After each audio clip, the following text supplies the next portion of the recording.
Sure. So I guess what we've seen with a lot of our industrial customers, especially our offshore clients, is that they've had to change some of their offshore procedures significantly since the pandemic. So, for example, a lot of our clients have now reduced their offshore staffing. So instead of having multiple people sharing a room offshore, they've now got one person. That room is their sole room that they get to use.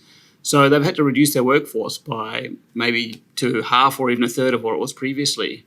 And what this means is that they've now got significantly less manpower offshore to be able to do all the jobs that they were previously doing. The way technology can help is that we can help, or this sort of technology can help prioritize what's important, what jobs absolutely need to be done to keep the facility running, as opposed to the other jobs that are nice to have jobs. So being able to focus the workforce on exactly the critical tasks at all times ensures that they can still run the facility safely and effectively with a reduced number of people offshore.